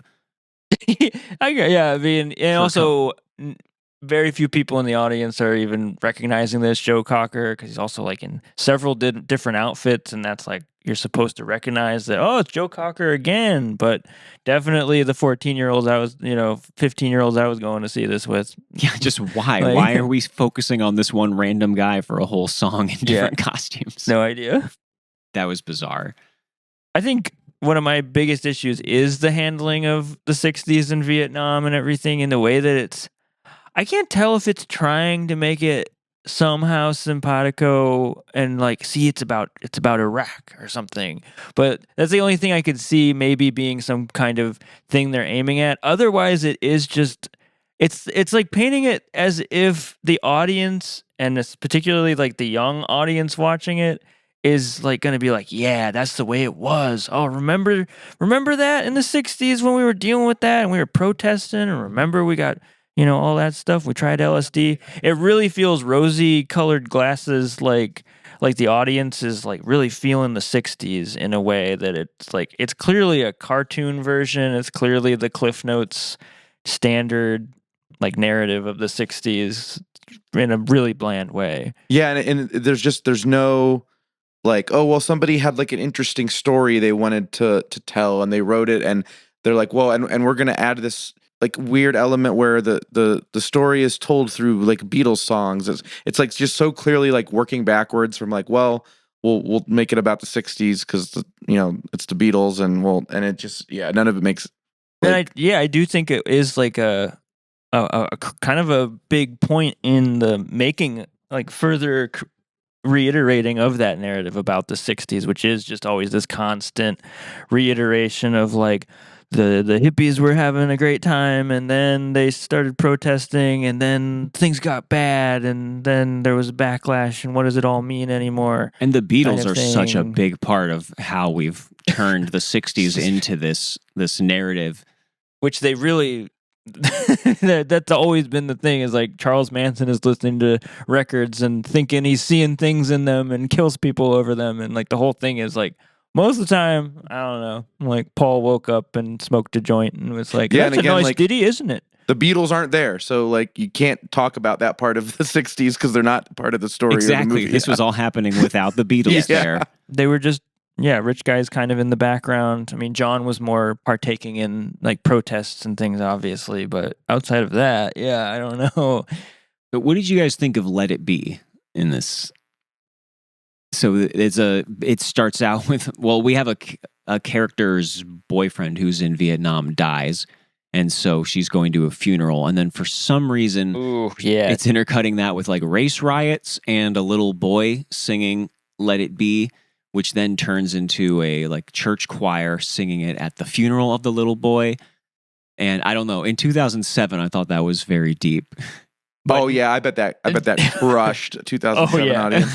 But now it's like easy think piece fodder. Yeah, it's like very easy, like rich white teenager died and an entire like community is getting mowed down by cops in the other scene, and they're supposed to be somehow equated, like we're all suffering the same thing. And it's very easy to debunk. Yeah, is that what it's trying to I don't know. It's like it feels pretty easy to take it that way. I don't know. It's like we have a sad moment for one character, and then but also here are other people. There are other people who have suffering. died. But just for this scene. Again, it's exactly it's just working backwards from this is where we're going to put Let It Be. Yeah, it just feels like another brick in the wall of like, it was the 60s. It was a time of change, which like if I ever hear that again with a montage of 60s stuff, I'll jump out a window. To like this 2007, like this was the era of, this movie has the friend group is like, there's a white guy and there's a black guy and there's an Asian guy and there's even a woman. And that's just like their separate experiences of like, racial strife in America. And it's Rent. You forgot the lesbian. There's a lesbian too. Actually, the movie forgets the lesbian. You're right. The movie never returns to the lesbian. She gets a whole number at the beginning with I Want to Hold Your Hand. And then her name's Prudence. So then they get to sing her to come out of the closet. The closet? Oh, shit. Oh. And then she's gone. I completely forgot about she's her also being named Prudence. I think we're supposed to infer that has Vietnamese, like she's Vietnamese or something, because she's also in like this big montage about Vietnam, and then there's she's with these other like girls that are mimicking these Vietnam photos, and they fall into the water. I don't know what's going on there. She never gets to bang any lesbians, and that's a big problem for me. I don't know why she doesn't get to bang any lesbians. You'd think that she was going to be a character of some consequence from how she's introduced, but also again, just aiming too high with like, And this fucking the Janis Joplin and Jimi Hendrix characters kind of are so boring. And actually, their songs there's a bunch of songs in this movie that are just being performed to an audience by a band, and those maybe been my least favorite parts because those were so boring. And just hearing like bland covers of "Oh Darling" and "Why Don't We Do It in the Road" for some reason, because everyone wanted to hear that essential in a Beatles musical. Those really bummed me out. Like, who gives a shit about these people? What are we even supposed to make of this? They're having like a marital dispute during the song. Yeah, who cares? Weird. Yeah. Yeah, again, like just a degree of like assuming this level of importance in these songs that they all need to be included, and like you have to work around them and reverse engineer them into a story. Just not a good way to make a movie. Yeah. And then just whatever. It ends with a rooftop show that's supposed to call to mind the famous Beatles rooftop show. And it does, and it doesn't sound like that. And it reminds you that it doesn't sound like that. And the guy's name is Jude. So the whole movie you're waiting for when is someone going to sing Hey Jude to him? Would have been so funny if they never, Oh my if God. they never did Hey Jude. They do that with other characters. There's a Sadie here. We never get Sexy Sadie. There's a Maxwell. Thank God we never get a Maxwell Silverhammer. Yeah, they say, let's go see Lovely Rita. And then they leave the scene. Then they don't get the song. She just gives them a ticket at the God forbid they cut some songs out of this. So I'm fine. I'm fine with it. I'm fine with it. And then it ends with him singing "All You Need Is Love" on the rooftop, and like that was the ending that they came up with. Well, also I will point out both of these movies we've talked about so far have somebody during a day in the life looking at a newspaper, reading the news today. I think. But this one, they read the news today. A Day in the Life is just reduced to a guitar solo. Yeah, across technically the it's not the song, but it's which was fine with me. I mean, like, we don't need another. And the newspaper rendition. explodes at the end, and that's how. Yeah. And after watching Sgt. Pepper, we knew that at least when Day in the Life is playing, you know that it's almost over. That's the rule in a Beatles movie that doesn't have the Beatles in it. I realize. Yeah, like the All You Need Is Love definitely tracks with the messaging here. The very high school messaging of what the 60s basically equate to, which is, I mean, if you follow the through line, there is sort of like a protest, but don't be too involved or anything, and don't like actually, because you don't want to like fight anybody, or I don't know. There's like definitely like a sort of I don't know, like the Jude character doesn't want to get his hands dirty or doesn't want to get involved in anything, and it flows into All You Need Is Love, which it almost feels like he's like borderline shaming the Strawberry Fields lady and for you mix up movies. I can't. Whatever. Evan Rachel the Wood's lady character, Penny Lane, whatever the fuck. What is her name in this? It's for getting is it actually Lucy like or? politically motivated, and he's just like, "All you need is love, man," And then the movie's over, and it's like, Lucy. "Oh, I didn't realize all they needed was love. That's the whole thing. I didn't know that." And you learned your lesson, and you can go home and be a shitty 16-year-old. I guess. Yeah. Yeah, well, so it's not 2007 anymore. It's not. And actually, I watched this then in 2017, and now it's almost 10 years apart. Wow, every 10 years. Imagine how this is going to play. And it's been 10 years. We should remake Across the Universe with the Bee Gees. Yeah. Now? Yes. Great. Man, I bet. Imagine you just made your subprime mortgage payment and you voted for Obama in the primary, and then you walk out and go see this movie. I bet that was a good time. Man, you're like, man, everything's gonna change. Everything's gonna be great. Yeah. So I don't know. I wouldn't unwatch this because I don't think it's that egregious. It really did start to. There's like a whole hour of this at the end. Yes. Where I was just bored. Did you like Kurt Cobain pretty though? Bad. Oh, the guy who looks like Kurt Cobain next to the people who look like Janis Joplin and Jimi Hendrix. It seemed pretty purposeful. Instead, a lot of deep cuts in this. Do we think it's real? The real music nerds will be on the lookout for things like that. Certainly. I don't know. Yeah, because it feels very purposeful at a certain point where he's like in the same kind of tennis shoes. No, it is ripped up 100%. jeans. He's like standing by a shitty looking river. There's even at the end, they're swimming underwater like the baby in the Nevermind cover. That's maybe too conspiracy. Every time I go to the airport, I always like post a picture jokingly of the $40 vinyl of Frampton Comes Alive that's always for sale there, and I've always wondered who's buying Frampton Comes Alive at the airport. It's people who like this movie. They're buying Frampton Comes Alive at the airport gift shop because they just found out about the 60s. So they're going to buy they're going nuts 70s album. That there's a Kurt guy in there. They're going nuts that there's a Jimmy guy in there. Yeah. Yeah. Also, Peter Frampton isn't in this, so that's cool. I'd love to not see him. That is tight. Yeah. Mm-hmm. I was wondering where he was. They were talking about Vietnam protests in the 60s. Why wasn't Peter Frampton in this? And Zero Robots. No robots.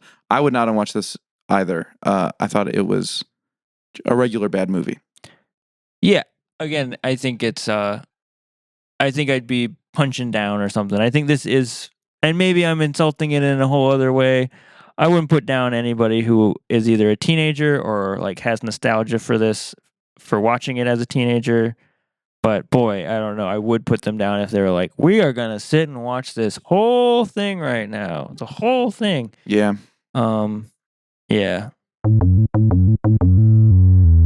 Well, we finally made it to the last one. Let's God, this is a long episode. start today, yesterday. Yeah. Yeah, a whole other one. I almost hate the Beatles now. What if after all these shitty movies, I made the Beatles disappear because I hate the Beatles so much? Well, after watching the other two, again, I was thankful when this started for, all right, here's at least an interesting like plot device, which is that for whatever unknown magical reason, the Beatles disappear and only one guy remembers all of their music or that they ever existed. And I like that they don't try to like explain why it happened. Doesn't or anything. matter. 2019's And yesterday. I want to really pat them on the back for having it happen like almost 10 minutes into the movie. We get right to it. Like we get right to it happening. He and gets don't hit have to by sit a through. bus, but also there's some sort of power surge. Also, maybe a solar eclipse. I don't know. Well, I think it's that him getting hit by the bus at the exact moment of the power surge that apparently happens all across the world is what saves him from forgetting the Beatles. He's protected because he's unconscious at that exact moment. You know a lot more about This is a alchemy sci-fi movie. This is a sci-fi movie. and metaphysics than I do. Yeah. And again, this is 2019's Yesterday, Yes. directed by Danny Boyle of all people. Train Spotting, 28 Days Later, Slumdog Millionaire. Slumdog Millionaire. It's hard to get a beat on it. 127 Hours. Yeah. Actually, Yeah. I think Shallow that's probably Graves. the best thing he ever made. Yeah, that was good. I liked that movie. Yeah, and for some reason, this now, and this is something that I've heard about for like a long time without ever intending on watching, and just figured like, okay, that's stupid. That's going to be stupid.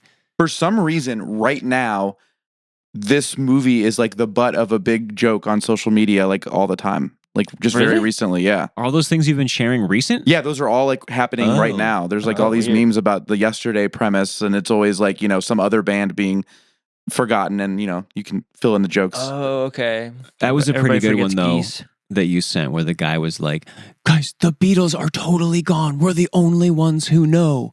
We can kill John Lennon. Right. We get to be the ones to shoot John Lennon. That was pretty good. But yeah, I liked how this dived right into it, at least. And it's a big question that it asks, and it kind of starts to answer in different ways, which is just, could you just take the Beatles in a total vacuum, and their music is so like untouchable and the height of any kind of pop music that's ever been made, that you could literally play it to anybody today of any age and they would instantly think it was the greatest thing they ever heard, which is just such a condescending boomer Yes. mindset. It's preposterous. Yes, there's something magical in the song somehow. And again, this is from 3 like huge Beatles fans, and there is something obviously lasting about them that has gotten us to this point. I think it is always going to be loved and appreciated, at least by a large group of people. And They make me shake my ass. I want to give this a little bit of credit because at first, like when he first gets this power and sits down, and like there is a corny scene where he plays Yesterday and everyone's like, oh my God, that's so beautiful. And it's like, okay, fine. It was a really good song. Sure, yeah. Sounded great. It was better than the songs that we heard him playing earlier in the movie. Well, yeah, because he's like a starving artist, like thankless, playing songs to 5 people in the audience or whatever, right? Yeah. And he's not great. Like he's a very actually credible, like just middle of the road guy. They do a good He's a guy job with an of acoustic making guitar. him suck. Like Yes. his songs are bad. Uh-huh. But in a normal, like a Exactly. normal bland way. Yeah, you exactly. You would Got- go to open mic night and he would be there. He'd be there, yeah. Totally. But then there is a scene where like he sits down to play the holy ballad Let It Be for like his parents, and they just don't care. Or they're like, yeah, it's fine. And Yeah, they there's keep this, like interrupting him during the first line, and that's actually a pretty funny scene. Oh, it is very relatable to anyone Yes. who writes songs or wants to like show music to people that they make. Cause Yeah, it is like I don't know. I do that, and I find it super relatable in that context. That like it's just constant interruptions, constant just he like tries to restart, and his dad's like, "Oh, I already heard that bit. Go." Like, Yeah, we've heard that bit 3 times now. Can you start from the part after that? So it kind of comes from. It feels like maybe whoever wrote this, like maybe had something like that, where it was just like, well, that's the conceit. Whereas maybe you felt that way, where it's like, boy, like even if I was sitting down and showing them fucking Let It Be, they wouldn't pay attention. And like that is kind of the conceit of the movie, which I do think is kind of an interesting little thing to throw in here. Yeah, that's the correct way to treat this premise. Is like, it wouldn't really matter. And it continues on for a couple scenes where he's like playing in a coffee shop and people don't care.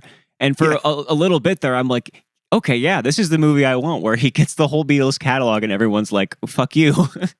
Well, because importantly, this movie doesn't ask the question, what would the landscape of modern pop music be like if the Beatles had never been there to influence it? This movie's premise is just everything else in the world is exactly the same as it is today, except that the Beatles never existed. So then it's kind of like, oh, okay, sure. Well, yeah, we don't need them then. If everything else is the same, we can just move on, and there's nothing to be concerned with here. But I do think that there's a joke that I thought was pretty funny, where when he realizes this is happening and he's Googling the Beatles, and it redirects him to the Google search result is just the Beatle, the bug. And then he Googles like John Paul, George Ringo, and it redirects him to like Pope John Paul II. Like, and then he types in the Rolling Stones, and the Rolling Stones still exist. And he types in like Childish Gambino or something, and like, yeah, Donald Glover still exists. And then also, he types in weird choice. He types in Oasis, and there's no result. And he's like, yeah, that makes sense.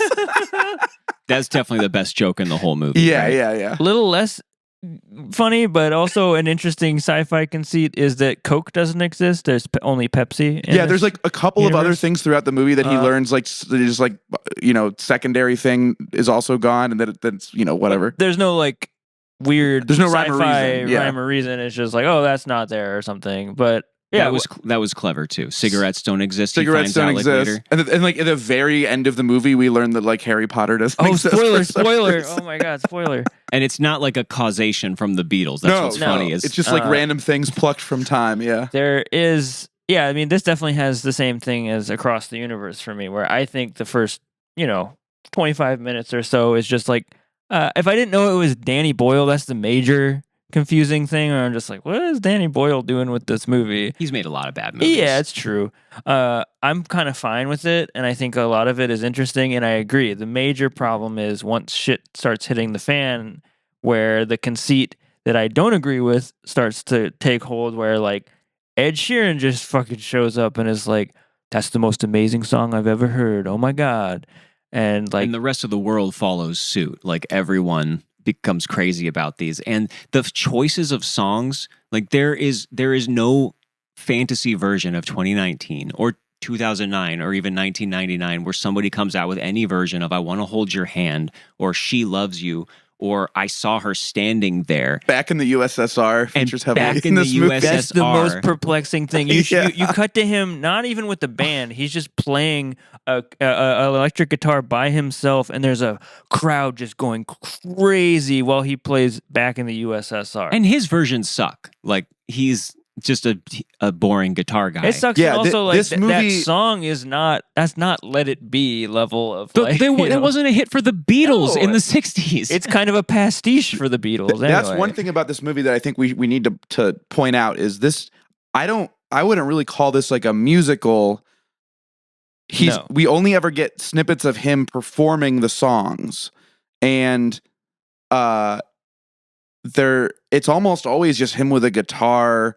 It's almost him like communicating the song to someone or occasionally performing it like on stage, but there aren't like musical numbers in this, which is that's a benefit, of this movie, I think. Yeah, but it also ignores that like part of what made the Beatles amazing was like, obviously their personalities and like their voices and the arrangements. Like that's what people went crazy about was like what they did in their actual recordings, which none of that is there. It's all just the bedrock. No, it all comes down to this like, oh, he's just like sitting down and figuring out the chords as if like that is all there is to why the Beatles sound good. It's like, because the Beatles just had these like mysterious chords no one had ever heard of, just like. And as soon as Ed Sheeran shows up, this thing gets pretty tedious. Which, a lot of this, so much of this plays into that idea of like not understanding what is special about so many of these things, where like people who don't play music or don't know music, they can listen to a song and be like, that is just extraordinary. What is going on there? And then like someone who actually does play music can sit down and like, well, this Neil Young song is actually just DAG, and everyone, including the shitty guy down the street, plays these chords. It's just for some reason when Neil Young sings on top of it with this melody, Yeah, this movie treats songwriting as like some sort of like math genius thing. Like there's a scene where like Ed Sheeran challenges him to a songwriting like competition, like because these happen. Like anyone if you've ever written a song, that your friends are always like, all right, you go in this room and I'll go in this room and we're gonna write a song in 10 minutes. Eventually, we'll face off against Ed Sheeran, and they have Ed Sheeran play a very plausible Ed Sheeran song that sucks. I didn't know he played like sad folk like that. I just thought it was all like, I'm in love with your body. Why is that the guy that they're like, I'm in love with your body guy? That is he's got quintessential songwriter of right now. I don't know. He just has those kinds of songs. But it's who they could get in the movie, Yeah. They probably had some other choices before him. He's always down for this kind of stuff. He is hugely successful. Yeah, he's an artist, massive pop star. Yeah, I heard they did this with Jeff Mangum at one point, and then he said, "Cut me out of it." Also, redo it all with Ed Sheeran instead. Not to be mean, but he does not look any more like a massive pop star than the fucking main character in this movie. He's weird looking, and he really has like no presence on screen at all. He no sucks. charisma. Yeah. No. And he gets owned in the songwriting contest by The Long and Winding Road, which is a funny scene. Which again, okay, good song, but if you just heard that for the first time from some random guy sitting at a piano, I don't know. Yeah, it's just. Like Sheeran does a mic drop and he's like, "That's it. You're Amadeus and I'm the other guy. I'm Salieri." Yeah, you can't accept that like these people who have gone their normal lives hearing all the rest of the pop music we've ever heard would hear any of these songs and like be stopped dead in their tracks. Like which the movie can't get past that. I feel like we can spin forever on like, that would never happen. This would never happen. I like very early on into the movie, I was at least trying to indulge. Like, okay, maybe this is a dream. Like, maybe it's just like a silly dream he's having, and I'm not supposed to take it like seriously, right? That it's like that maybe that's part of it. I think that's where this could have maybe worked if they could have made it more fantastical, because it is just ridiculous and doesn't make much sense. It would be a dream that somebody had, but no, they keep on trying to reiterate just like, this is how it would happen, and if this like insane thing that could never happen happened, and he gets big in a way that no pop stars get big today. Like he has like girls chasing him like to the limo. Like that doesn't happen because he's good at songwriting. What like this abstract? He's good at songwriting. Yeah, no, it's insane. And again, we never hear slick modern like pop production versions of these songs. It's always just him playing like a guitar by himself on stage, and everyone just screaming about how good the songwriting is. So boomer. It just treats the songs as these like things that are more important than even like the Beatles. Like this movie, more than the others, is certainly like about the Beatles, but like not even really. No, it's like it is the only one that mentions the Beatles. Right, yeah. right. It's like so boomer in that way too, because it is like, well, like girls loved them and chased after them purely because they really knew how to put those chords together. Like that's really what it is, right? Like, and that's what they are impressed by now. Like it's not and it doesn't have anything to do with the person's personality or how they sound or anything. And I'm not saying it wasn't music. Part of it back then, like that the Beatles were cute and like that was a big part of it, how they got launched and things like that. And also, that's like obvious. We're really focusing on that part of the movie, but an enormous part of this movie is just like a really like bland romantic comedy and like buddy comedy thing with this guy and this girl who's his longtime manager, and they have feelings for each other and they don't talk about it, and then they do, and then there's like a doofusy friend. All that stuff is in there, and there's like way more of a focus on any of that than we can really get into. The whole movie becomes about that, and I've been putting off talking about it because it's so boring. And there's nothing else really there to dig into. Needed something else to throw in there that we're just going to make it about this boring love story, right? To the point where we got to obviously talk about the scene where he goes and finds the real John Lennon. And just isn't invited into his house without any explanation. And he's just suddenly talking to some guy who's just never written any of the songs. And their whole conversation is just him giving him advice about his fucking girlfriend. Yes. Like that's all they had to talk about was the boring subplot. Well, this guy shows up normal life on this like little like cottage by the sea, and it's just like, it's an honor to meet you, sir. And instead of being like, who the fuck are you? Get off my porch. Why are you here? Oh, have some tea. Yeah, he invites him in, and they have this like heart to heart. And I was almost I'm almost second guessing myself. I was really afraid he was gonna like quote a song lyric or something. That doesn't happen, I don't think. They treat it a little more respectfully than what they could have done, certainly. But confusing. Imagine if you got with your girlfriend. I feel like when I saw this when it came out, I saw it in the theater with my dad. I feel like I found that scene to be like kind of offensive in some way. But this time I was a little like softer about it. I don't know. It just felt like the same type of idiot who would make this movie. I think that was probably like them trying to like, well, I get to do this one nice thing for this guy who got murdered in this stupid, what if scenario where he just lived a nice quiet life into old age. Like maybe that's fine. Well, it could have been more egregious. Like they could have taken it in so many directions. Yeah. And it's over quickly, and it's mainly about his fucking relationship. Yeah, it mostly just doesn't need to be there. It just makes the movie longer. I mean, he's got I don't know. It's also really confusing because there's this couple that is how he meets John Lennon that are like this. I guess they're the only two other people other than him that remember who the Beatles are. Well, if you want to chase down the holes in the sci-fi premise here, which you shouldn't do. No.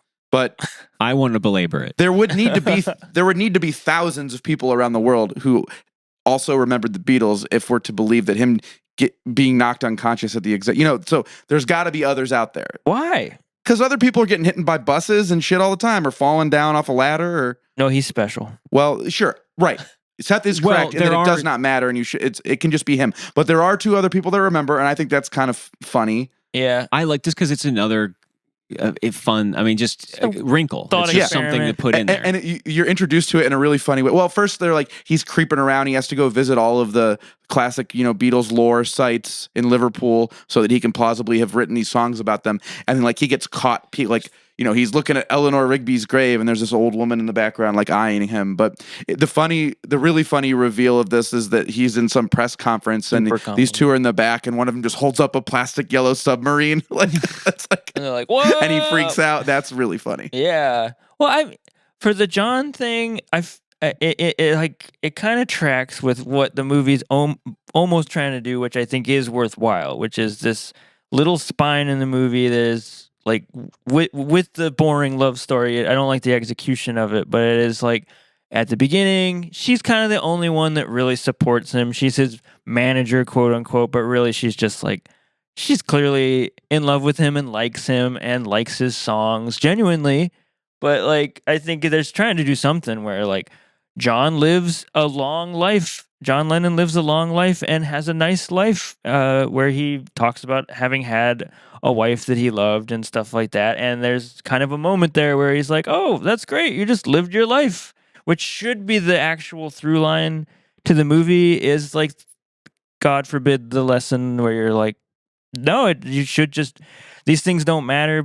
Like, write your songs, and if something happens, cool. If not, like, what's more important is having just a good life and stuff. This guy should have been killed by a crazed fan. Yeah. And the real lesson was yes, you won't get killed by a crazed fan if you don't make music. That is pretty tight. I do hold on to that with my lack of success. Yeah, that is pretty cool. I think it just should have dug as far as it possibly could with, all right, we figured out like what John Lennon was doing. So like, what's Mark David Chapman up to? How's his life been different? Where's Paul? Maybe he's a famous singer. And exactly, where are the rest of the Beatles? He just kind of doesn't worry about it.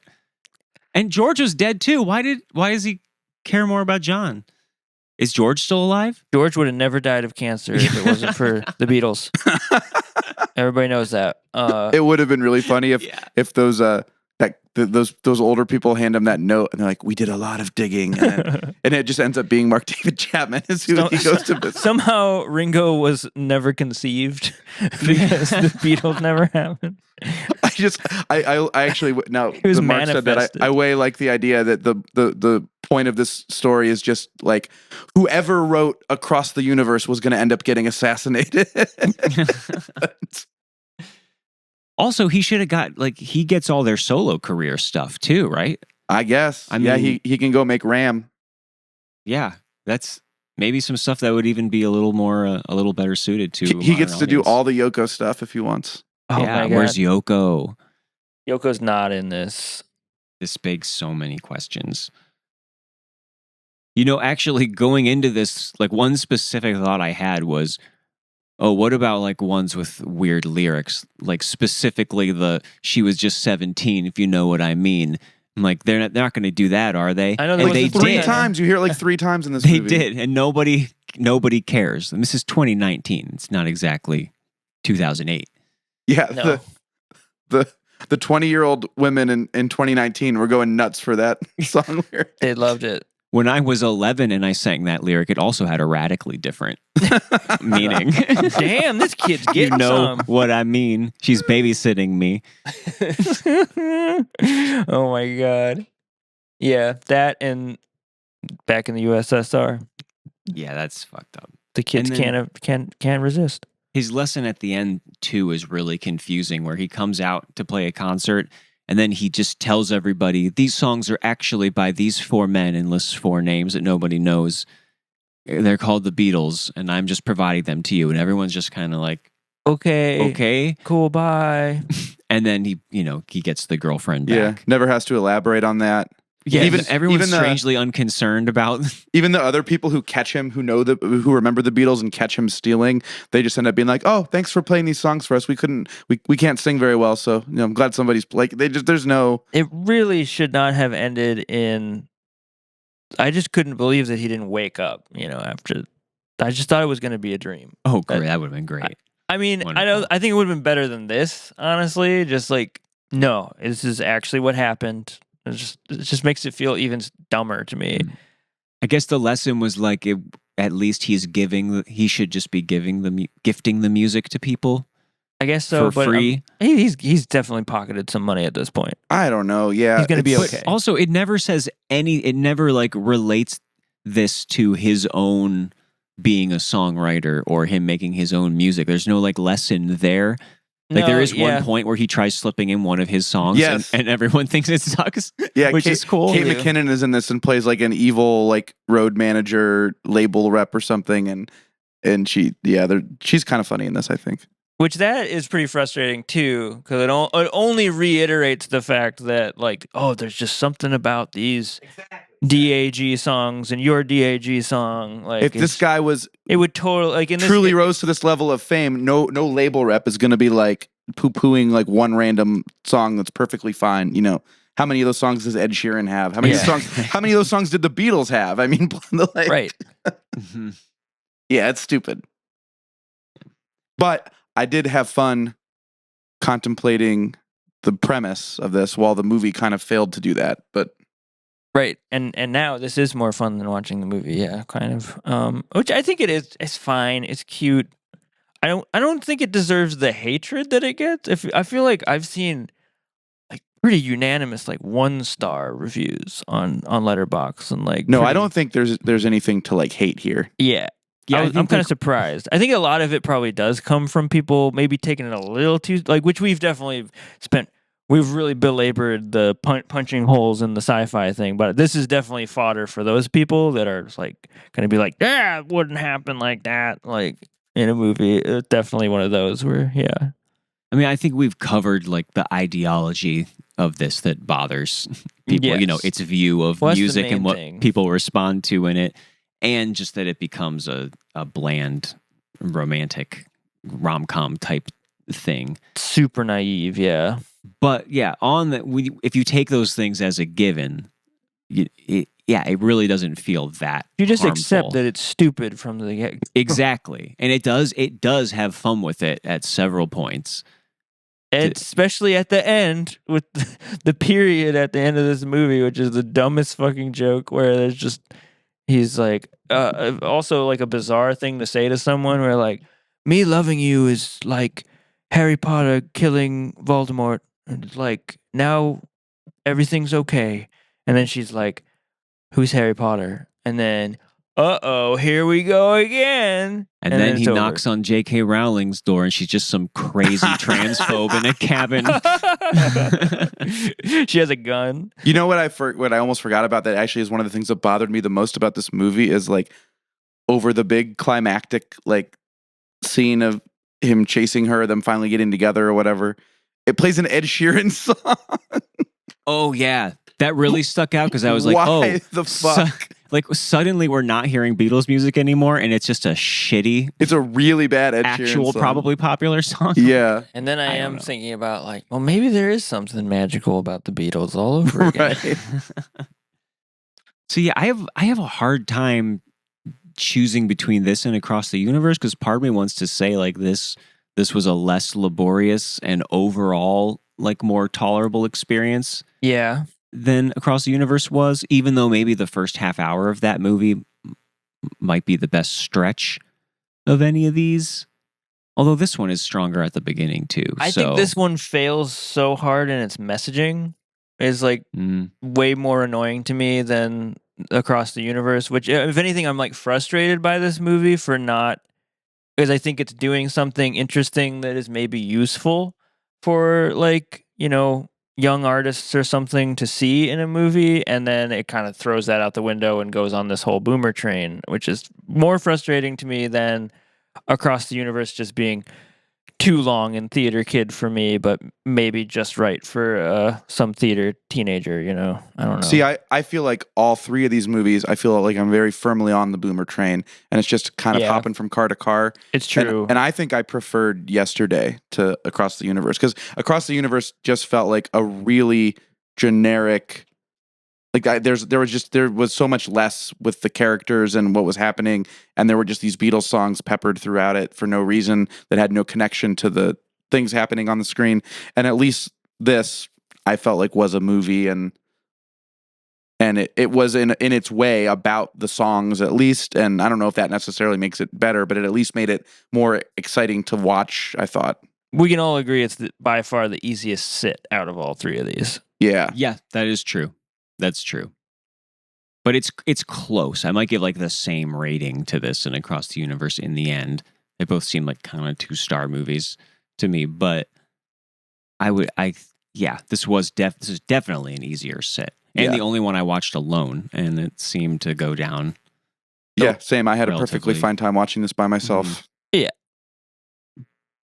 But also, I want to complain a little bit about Danny Boyle because he loves to just do stupid things with the camera every once in a while for no reason. Like, there's this fucking mirror in their hallway that has like a weird distortion in the middle, and there's like 7 shots of people walking through the door reflected in this distorted mirror for no goddamn reason at all. And I'm like, just get off it. When we're first introduced to Ed Sheeran, he's like obscured by the stupid mirror. Yes. Yeah. But it's like everyone who walks into the house. And there's just weird, random, like super canted angles of people just walking, having a conversation. It's like, dude, calm down. It's like this for isn't 127 one day hours. he remembered that he did Trainspotting, and Right. then the rest of the shoot, he's just the most. You would never know it's him. It's just little boring scene after boring scene. Oh, I thought of another joke that I laughed at that I thought was funny. The main guy at one point has to call Ed Sheeran, and we see Ed like walking backstage somewhere, and his phone rings, and we hear his ringtone, and it's "Shape of You" by Ed Sheeran. It's funny because you first hear the ringtone, and then you see it's him answering his phone. Yes. So that made me laugh. But yeah, here we are. You know that thing where you get a text message, and it's like somebody who is reaching out to the wrong number, and they're like, "Oh, I'm so sorry. It must be fate that we've met," and then they try to like, you know, get close to you to eventually get you to send them money or whatever. I think that, or like the thing where they call up people on the phone to do like Bitcoin transfers from an ATM in like a gas station.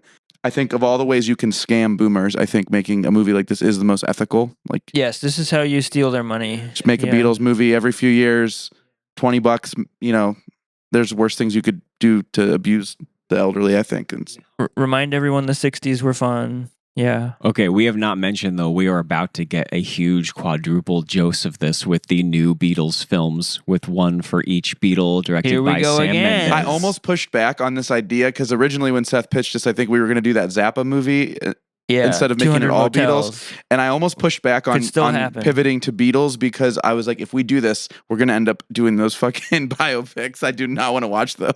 All four of them. Well, we did do the Michael Jackson movie, so it's only fair. We sure did. So stay tuned because the story does not end here. It's the long and winding road. Strawberry fields are forever. Bang bang Max One more. forever. Golden Slumbers. Wait. Yeah. What's a podcast? What are you guys talking about? It'd be Oh my like, God. Oh, that would be a nice. I'd love to get hit by a bus and forget all about podcasts. oh You yeah, just- we would wake up and there'd be no one. It's only me though. Unwatchables. Everybody else remembers them. It's just I don't have to. Or if it was the other way, you just wouldn't bother inventing the podcast. Right. You would just be happy that it was gone. Oh, it'd be so funny if you did it yesterday where you invented the podcast. It'd be like he's like just sitting there talking, and like and everybody's like puts it on, and they're like their eyes get all huge, and the music rises as they listen to you like saying "fuck" into a microphone. Everybody just like speechless at hearing the first like Joe Rogan interview. No, I try and get a lot of opinions. You know, I'm a very open person. Like, yeah, I know. Yeah, What if vaccines don't work? yes. What did you just say? Say that again. Hold me, love me, hold me, love me. I ain't got nothing but love. 8 days a week. Unwatchables is produced by Tony Scarpitti, hosted by me, Marc Dottavio, and Seth Troyer, with artwork by Micah Kraus. You can find Seth and I on Letterboxd under Marc Dottavio and Sloth Troyer. You can also check us out at unwatchablespod.com for links to our Twitter and Instagram, or support us on Patreon for bonus content and to have a say in what we watch. Thanks for listening. One thing I can say.